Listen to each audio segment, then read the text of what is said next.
అందరికీ మన ప్రభువును రక్షకుడైనటువంటి యేసుక్రీస్తు వారి పేరిట ప్రత్యేకమైనటువంటి వందనాలండి.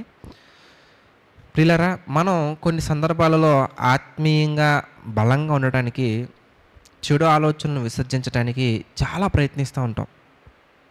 కానీ కొంతమంది చెప్పే వివరణ ఎలా ఉంటుందంటే, అన్నయ్య నేను చాలా ప్రయత్నిస్తున్నా కానీ నాలో స్టిల్ ఇంకా చెడు ఆలోచనలు వస్తున్నాయి అన్నయ్య, దీన్ని ఎలా ఓవర్కమ్ చేయాలో నాకు అర్థం కావట్లేదు, ప్రాబ్లం ఎక్కడుందో నాకు తెలియట్లేదు అని మాట్లాడుతూ ఉంటారు. సో మరి ప్రభు కృపను బట్టి అన్ని అంశాలను పరిశీలించిన మీదట మరి బైబిల్లో ఉన్నటువంటి కొన్ని విషయాలను చక్కగా దేవుని కృపను బట్టి ధ్యానించిన తర్వాత దేవుడు నాకు తెలియజేసినటువంటి చాలా విషయాల్లో నుంచి ఒక 2 విషయాలు మీతో పంచుకుంటాను. అంటే పాపాన్ని మనం ఎదిరించాలంటే, చెడు ఆలోచనలను మనం ఓవర్కమ్ చేయాలంటే 2 విషయాల పట్ల స్పష్టత మనకి పరిపూర్ణంగా ఉండాలి. అందులో ఒకటి కీర్తన గ్రంథం మనం చూద్దాం. 119వ కీర్తన మనం చూస్తే కనుక 119వ కీర్తన 11, 119వ కీర్తన 11 కనుక ఒకసారి మనం జ్ఞాపకం చేసుకున్నట్లయితే, నీ ఎదుట నేను పాపము చేయక ఉండునట్లు నా హృదయములో నీ వాక్యము ఉంచుకొని ఉన్నాను. చూసారా, హృదయంలో గనక వాక్యం ఉంటే మనం దేవుని ఎదుట పాపము చేయకుండా నిలబడగలం. అంటే వాక్యం ఉన్నటువంటి ఏంటి బ్రదర్, నేను డైలీ చదువుతున్నానండి, డైలీ పోర్షన్ నేను ప్రిపేర్ చేసుకున్నాను, డైలీ ఒక 3 చాప్టర్స్ చదువుతున్నాను, 5 చాప్టర్స్ చదువుతున్నాను, అయినా మరి నాకు ఎందుకు వస్తుంది బ్రదర్ అని మీరు అడిగితే కనుక, అది మనం డైలీ ఒక 4 కంప్లీట్ చేయాలి, 5 కంప్లీట్ చేయాలని కమిట్మెంట్ ఓకే బాగానే ఉంది. కానీ ఆ కమిట్మెంట్ కంటే కూడా అందులో ఉన్నటువంటి కంటెంట్ ఏదైతే ఉంటుందో ఆ కంటెంట్ మనలో ఎంతవరకు వెళ్తుంది అంటే, దేవుడు చెప్పినటువంటి విషయాలను మరి దేవుడు చెప్పినటువంటి పద్ధతిలోనే మన హృదయంలో పెట్టగలుగుతున్నామా లేదా? ఎందుకంటే హృదయం నిండుకొనిన దాన్ని బట్టి నోరు మాట్లాడను కదండి. మరి హృదయంలో ఉన్నటువంటి మలినం బయటికి వెళ్ళిపోవాలంటే, ఇప్పుడు హృదయం అంతా మలినంతో నిండుకుంది కాబట్టి మనకు వచ్చే ఆలోచనలు మలినకరమైనటువంటి వస్తాయి. హృదయం అంతా కూడా మరి దురాలోచనలతో నిండుకుంది కాబట్టి దురాలోచనలు వస్తాయి. ఇప్పుడు ఉన్న దురాలోచనలన్నీ పోవాలంటే నామకార్థంగా బైబిల్ ముందేసుకొని చదువుకుంటూ కుదరదు. బైబిల్ ఎలా చదవాలని దేవుడు ఒక ప్రొసీజర్ పెట్టారు. ఇప్పుడు ఈ లోకంలో ఉన్నటువంటి వారు ఏ విధంగా అయితే మ్యాథమెటిక్స్ ఎలా చేయాలి, సైన్స్ ఎలా చదవాలి, ఎక్స్పెరిమెంట్స్ ఎలా చేయాలి అని వాళ్ళు కొన్ని రాస్తారు. ఇప్పుడు ల్యాబొరేటరీస్లో మనం చూస్తూ ఉంటాం, ల్యాబ్స్లో ఏంటి ఎయిమ్, ఆపరేటర్స్, ప్రొసీజర్ ఇలా ఉంటాయి. అలాగే బైబిల్ చదవటానికి కూడా ఆత్మ సంబంధమైనటువంటి జ్ఞానాన్ని మనం పొందుకోవడానికి ఆయన ఒక ప్రొసీజర్ పెట్టారు. మరి ఈ వీడియో కింద మీకు మరి ప్రభు చిత్తమైతే కనుక బైబిల్ అలా చదవాలనే ఒక లింక్ కూడా పెట్టడం జరుగుతుంది. ఒకవేళ మీకు కావాలంటే కనుక ఒకవేళ డిస్క్రిప్షన్లో అందుబాటులో లేనట్లయితే కనుక తప్పకుండా మీకు స్క్రీన్ మీద కనబడుతున్న నెంబర్ని సంప్రదించండి. తప్పకుండా మీకు బైబిల్ ఎలా చదవాలో ఒక వీడియో పెడతాం మేము. ఆ వీడియోలో చెప్పిన విధంగా మీరు ఒక రోజుకి 2 చాప్టర్స్ కంప్లీట్ చేయగలరా, 1 చాప్టర్ కంప్లీట్ చేయగలరా, ఆ పద్ధతిలో మీరు వెళ్ళండి, చక్కగా మనం పాపాన్ని ఎదిరించగలం. ఇంకా 2వ విషయాన్ని కనుక మనం ఆలోచించినట్లయితే కనుక మరి కొరింథీయులకు రాసిన మొదటి పత్రిక మనం చూద్దాం. కొరింథీయులకు రాసిన మొదటి పత్రిక మనం చూస్తే కనుక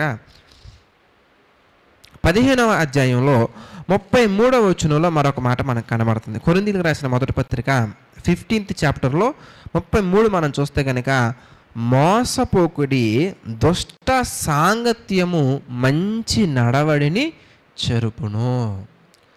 వెరీ గుడ్, బాగానే ఉంది. ప్రేయర్ బాగా చేసుకున్నాం, ఎవ్రీ సండే చక్కగా మరి ఆరాధనకి వెళ్తున్నాం, చక్కగా ఎవ్రీ డే మరి చక్కగా జరిగే ఈవినింగ్ ప్రేయర్స్లో పార్టిసిపేట్ చేస్తున్నాం, అలాగే యూత్ ఫెస్టివల్లో పార్టిసిపేట్ చేస్తున్నాం. కానీ మరొకటి ఎఫెక్ట్ చేసేది ఏంటయ్యా అంటే, మన ప్రవర్తనను, మన మంచి నడవడికి డిస్టర్బ్ చేసేది, డిస్ట్రాయ్ చేసేది ఏంటంటే అంటే ఇదిగో దుష్ట సాంగత్యము. అంటే మీరు ఎవరితో అయితే సహవాసం చేస్తున్నారో, మీరు ఎవరైతే బెస్ట్ ఫ్రెండ్స్గా ఫీల్ అవుతున్నారో మరి వాళ్ళు కూడా వాక్యానుసారంగా నడుచుకోవాలనే తపన, మరి వాక్యానుసారమైనటువంటి ఆలోచనలు కలిగిన వ్యక్తులా కాదా మనం చూసుకోవాలి. ఎందుకంటే మరి ఏదైనా ఒక విషయాన్ని అది అబద్ధమైనప్పటికీ పదే పదే చెప్పామంటే నిజమే అని వెళ్ళే భ్రమలో మనకి చాలా సందర్భాలు కనబడతా ఉంటాయి. ఇప్పుడు మీరు బాగానే ఉన్నారు, హెల్దీగా ఉన్నారు, ఎవరో ఒకళ్ళు వచ్చి ఏంటి బ్రదర్ బాగా చిక్కిపోతున్నట్టున్నారు అన్నారు, లేదండి అంటారు మీరు. అదేవిధంగా ఒక వారంలో కనుక ఒక 10 మంది కనుక మీతోటి అదే మాట చెప్పారనుకోండి, మీ ఆలోచన విధానం చేంజ్ అయిపోయి అద్దం దగ్గరికి వెళ్ళి చెక్ చేసుకుంటారు, నిజంగానే తగ్గిపోతున్నానా, నిజంగానే తగ్గిపోతున్నానని. అంటే ఒక అబద్ధం గనక అనేక మంది పదే పదే చెప్తూ ఉంటే ఆటోమేటిక్గా అందులోకి వెళ్ళే భ్రమలోకి వెళ్ళిపోతామండి. అలాగే వాక్యం మనం ఎంత నేర్చుకున్నా కానీ మరి వాక్యానికి విరుద్ధమైనటువంటి వారిలో మనం ఉన్నాం అనుకోండి, వారితో మనం సహవాసం చేస్తున్నాం అనుకోండి, వాళ్ళలో ఉన్న లక్షణాలను మనకి ఫస్ట్ డే ఎఫెక్ట్ చేయకపోవచ్చు, ఫస్ట్ మంత్ ఎఫెక్ట్ చేయకపోవచ్చు, కానీ ఫస్ట్ ఇయర్లో మేబీ ఎఫెక్ట్ చేయొచ్చు. కనుక ఆ మలినం లోక సంబంధమైనటువంటి శరీరాశ, నేత్రాశ, జీవపడంబంతో కూడినటువంటివి మనలో రాకుండా ఉండాలంటే మనం ఎవరితో సహవాసం చేస్తున్నాం అనేది కూడా చాలా ప్రాముఖ్యమైనటువంటిది. జ్ఞానులతో సహవాసం చేస్తున్నామా? వాక్యాన్ని ప్రేమించే వారితోనే సహవాసం చేస్తున్నామా? మరి దేవుణ్ణి ఆరాధించే వారితోనే సహవాసం చేస్తున్నామా? మనం ఎవరితో సహవాసం చేస్తున్నాం? ఇవి కూడా చాలా ప్రాముఖ్యమైనటువంటి. ఎందుకంటే ఒక పావుగంట జర్నీ చేసామంటే ఆ పావుగంట జర్నీలో లోక సంబంధమైనటువంటి మాటలు ఎన్నో వచ్చే అవకాశాలు ఉంటాయండి. అందులో ఒక మాటకు మనం డిస్టర్బ్ అవ్వకపోవచ్చు, 2 మాటలకు డిస్టర్బ్ అవ్వచ్చు, కానీ ఒక 10-15 మాటలకైనా కానీ మనం డిస్టర్బ్ అయ్యే అవకాశాలు ఎక్కువ ఉంటాయి. కనుక దేవుని వాక్యం సెలవిస్తున్నటువంటి విషయం ఏంటంటే మోసపోకండి. దుష్ట సాంగత్యం అనేది మంచి నడవడిని చెరుపును. కనుక బలహీనంగా ఉన్నటువంటి మీ మనస్సు దృఢంగా బలంగా మారాలంటే మొట్టమొదటగా ఆ హృదయంలో మరి ఆత్మ జ్ఞానం ఉండాలి, దేవుని జ్ఞానం ఉండాలి, దేవుని వాక్యం ఉండాలి. రెండవదిగా మన సహవాసం అనేది మరి దేవుని పిల్లలతో ఉండాలి. ఇంకా మనకు కనబడతా ఉంటాయి. అంటే మనం ప్రేయర్ కూడా చాలా ప్రాముఖ్యమైనటువంటి విషయం. మనం శోధనను జయించాలంటే, శోధనలో పడిపోకుండా మనం ఉండాలంటే ప్రార్థన చాలా ప్రాముఖ్యమైనటువంటిది. కనుక ఈ విషయాలన్నీ కన్సిడర్ చేసుకుంటే తప్పకుండా మనం ఆత్మీయంగా బలపడగలం, చెడు ఆలోచనలు మనం జయించగలం. ప్రార్థన చేసుకుందామండి. దయచేసి ప్రతి ఒక్కరు కూడా ప్రార్థనలో ఏకీభవించండి. ప్రార్థన. ప్రేమగల తండ్రి, దయగల దేవ తండ్రి, ఎన్నో ఆత్మ సంబంధమైన విషయాలను తండ్రి ఈ డివోషన్స్ ద్వారా మాతో మాట్లాడుతూ మీ చిత్త ప్రకారంగా బలపరుస్తున్నందుకు కృతజ్ఞతాస్తుతులు చెల్లించుకుంటున్నాం తండ్రి. మీ ఆలోచన చొప్పున నడిపించండి, మీ ఆలోచన చొప్పున తండ్రి నింపండి ప్రభా. ఈ డివోషన్స్ తండ్రి అనేక మందికి షేర్ చేస్తున్న ప్రతి ఒక్కరిని తండ్రి దీవించండి. వారి కుటుంబాలలో ప్రభా ఎటువంటి ఆర్థిక, ఆరోగ్య, మానసికమైనటువంటి లోపాలు తండ్రి ఉన్నట్లయితే తండ్రి మీ చిత్త ప్రకారంగా తండ్రి సమృద్ధిగా మార్చండి ప్రభా. మరి పాపాన్ని జయించడానికి సహాయం చేయండి తండ్రి. ఈ మినిస్ట్రీని కూడా మీరు జ్ఞాపకం చేసుకోండి తండ్రి.